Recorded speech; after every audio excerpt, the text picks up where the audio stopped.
Hello, viewers of The Spell. Welcome to The Spellry.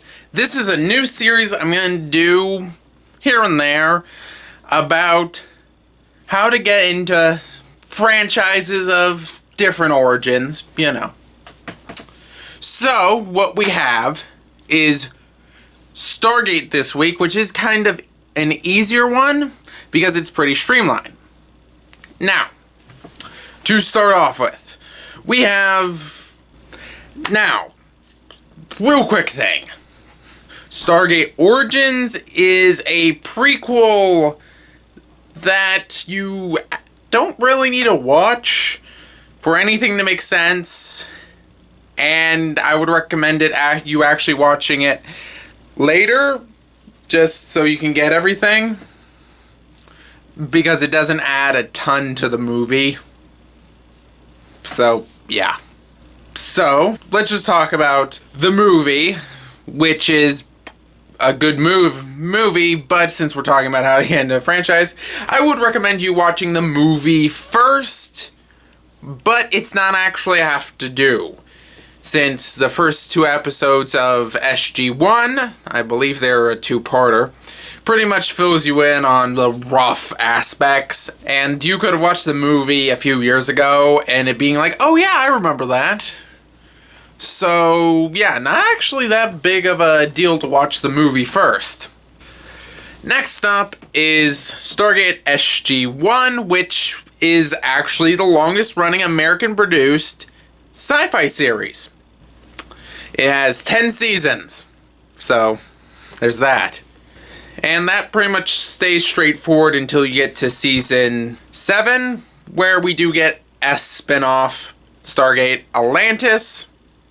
It basically went in the same time. Essentially, when you had season 7 of SG1, you had Atlantis, and they both kind of went on the same path. And then for the final season of Atlantis, a lot of the crew from Stargate SG1 moved over, or at least some of them, since that ended, and Atlantis' 5th season took place after SG1 seasons 1 and the movie, Arc of Truth.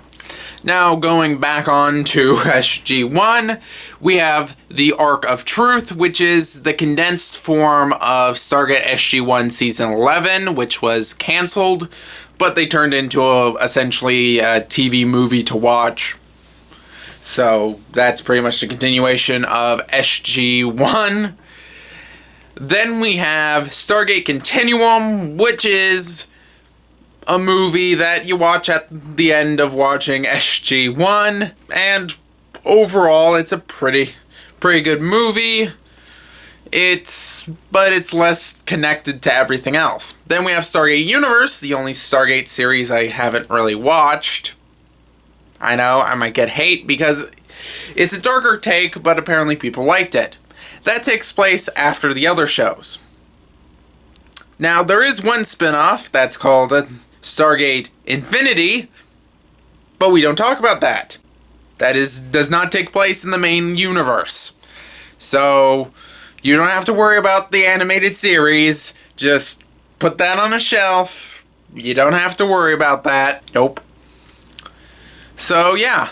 That's basically how to get into Stargate, the Stargate franchise, in a nutshell. So, yeah. Hey, this is a little thing I forgot to mention. Stargate has a number of books and comics, and I don't know where any of them fit into the streamlined canon of the show, but I do know Atlantis has a continuation in comic book form, along with Stargate Universe. That's kind of important. And there's other Stargate novels. I don't actually know where they fall into canon. And if you really like the show, you could probably look up what's considered canon. The wiki should be pretty good on that. So, back to your regularly scheduled programming. Like and subscribe if this video helped you, and I'll see you around the channel. Don't know which series I'll do next, but I think I will.